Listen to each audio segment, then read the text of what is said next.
Hey, this is Sigrun with another episode of Celebrities and the Stars, although by the title of this video, you may be wondering, well, that's not so much a celebrity. No, Jeffrey Dahmer is not really a celebrity.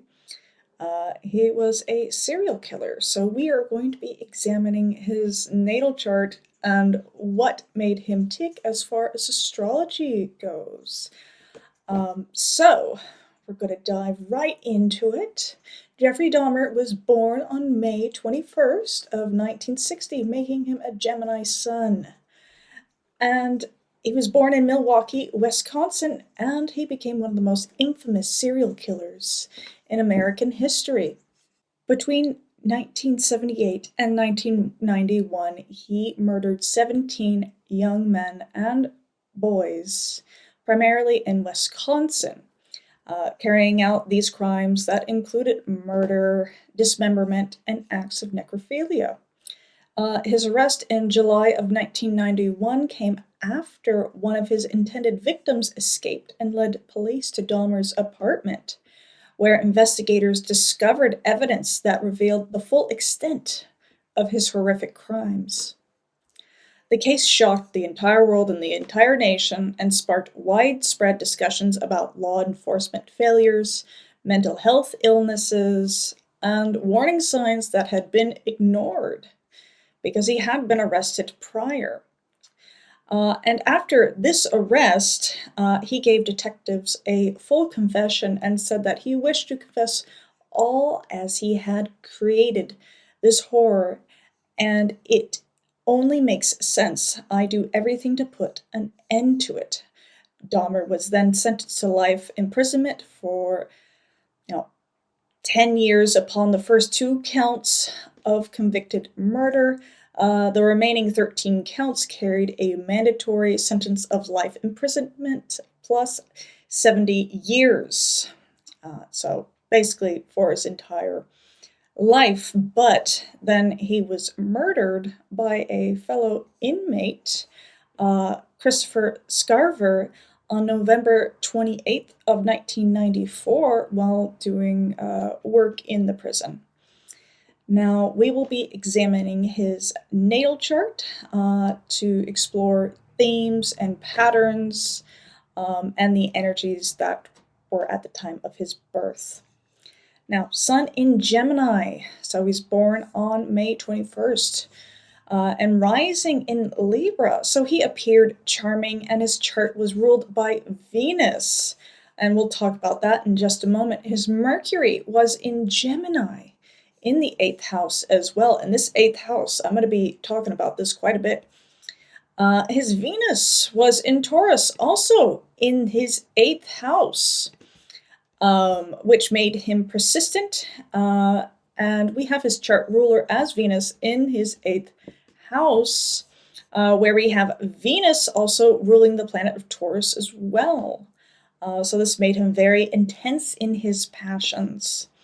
Now the 8th house is ruled by Scorpio naturally, and with Scorpio comes Mars, Scorpio's traditional ruler, and we will be getting to Scorpio's new ruler, which is Pluto, in a moment. We can see that his Mars was in the 6th house for him in Aries, which is sextile, so a beneficial partnership with his Mercury. He made his passions very strong and very deep into his mind. So his mind in that 8th house with that Mercury there became like a void. But these 8th house placements, all these personal planets, his Sun, his Mercury, his Venus, it gives us an insight to why he might have been into necrophilia and his fascination with bones, even starting in his childhood. And I'll be talking about his childhood a little later in the video.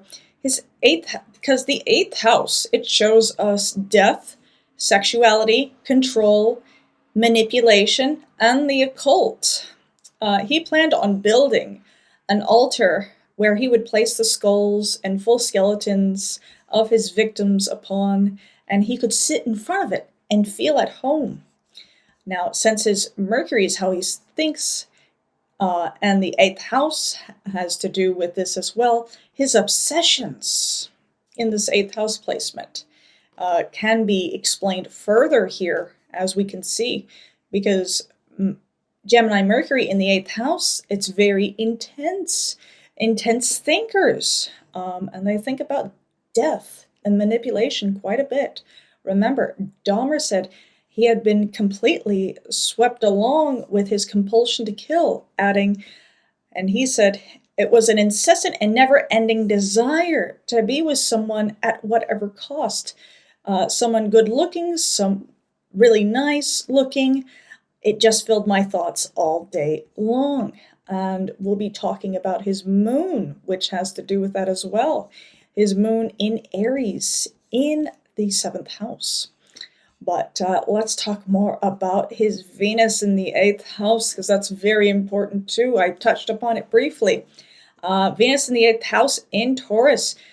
Venus shows us our attractions, and his attractions were to men he considered perfect.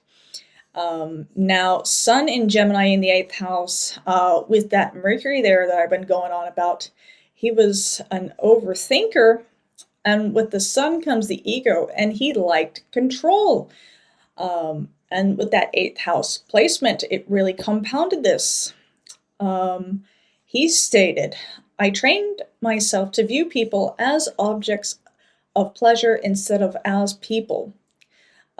This is also apparent in his Pluto placement, which is square his Sun, which is usually a strained relationship. This square can cause his normally social Gemini Sun and, social Gemini Mercury to have the negative influences of Pluto when it comes to other people, because his Pluto in Virgo, I know that's a generational planet, but in the 11th house having to do with groups and tribes. So he viewed other people as objects because of this. Now on to that moon I was talking about. Now remember what I just said, that he had an incessant and never-ending desire to be with someone at whatever cost, someone good-looking, someone really nice-looking, and it filled his thoughts all day long. So his moon in Aries on the descendant, so it is right there opposite his ascendant in Libra. So the 7th house is about relationships. And in Aries, this mix showed emotional urgency. Remember that quote? He was very incessant about being with somebody. The moon can also be connected, because of its connection to water, to alcohol use and abuse, which he was well known for, and he admitted to himself. Also, the 7th house is in relationships, and this is square his Saturn in Capricorn, which we'll be getting to more in depth later, and trine his Uranus in Leo. Uranus is usually our unusual side. Remember, he liked his partners not to move or to be unconscious or unalive. His Mars was in Aries in the 6th house.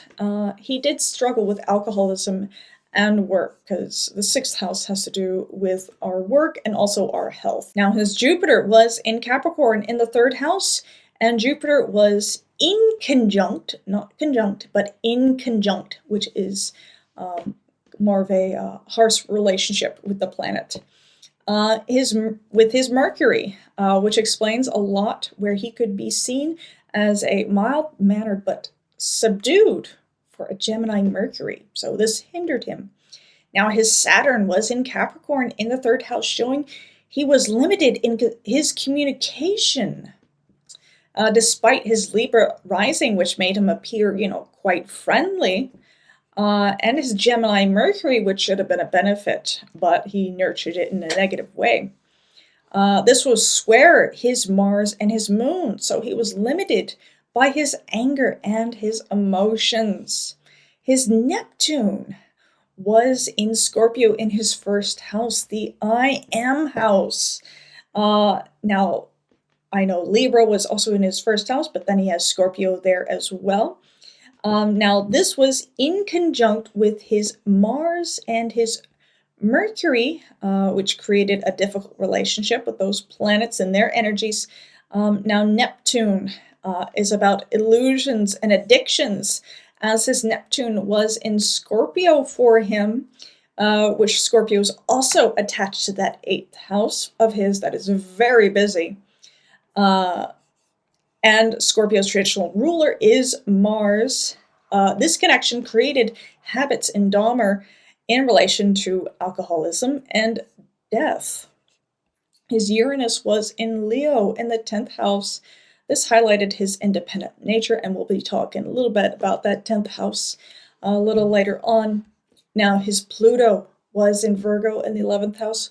We've already kind of touched upon this, but this is having to deal with groups and tribes, and it was trying his Neptune, that planet of illusions, and Jupiter, the planet of expansion. Shows a person who wants to control and abuse and wants power. And recall that relation between his Pluto and his Sun that I mentioned earlier. Now let's talk about his parents, because when we talk about serial killers, their parents will always come up. We usually see the influence of the parents. The mother influence in the 4th house. His 4th house is empty. It is in Aquarius. So regular Aquarian energy there. There's a bit of a Capricorn cusp there, but not really much to write home about. But in his 10th house, that's where his Uranus is. And he did have more of a relationship with his father, because during his sentencing, his father and his stepmother were there to speak with him for 10 minutes before they took him to prison. And he had more of a relationship with his father than his mother.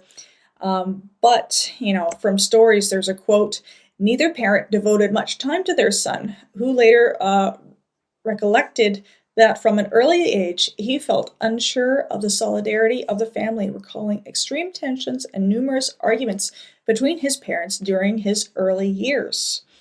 Now, the moon, we are our moon when we are growing up until we are an adult. So that Aries energy of his want and need for a relationship could have been, he wanted and needed a relationship with his parents, but he never got that. But this moon was trying his Mercury in his 8th house, and this is where something else comes up. From an early age, Dahmer manifested an interest in dead animals. His fascination with dead animals may have begun when, at age 4, he saw his father removing animal bones from beneath the family home. According to Lionel, Dahmer was oddly thrilled by the sound of the bones that the bones made, and became preoccupied with animal bones, which he initially called his fiddlesticks. He occasionally searched beneath and around the family home for additional bones and explored the bodies of live animals to discover where their bones were located. So this makes a lot of sense, considering his 10th house, his father's influence, kind of an odd influence to give to a child, but then his moon and the relationship with his Mercury, where he found this, absolutely fascinating. The 8th house, the house of death, the house of the occult. So he nurtured the negativity of this 8th house to such a degree. Now, thank you so much for watching. If you're interested in a reading, I have links below for either Gregory or I, natal chart interpretations from me, or a tarot reading from Gregory. We are available. And I hope this video didn't give you any nightmares, because researching this was quite disturbing for me, but it was a very interesting exercise. But until next time, may the stars guide you.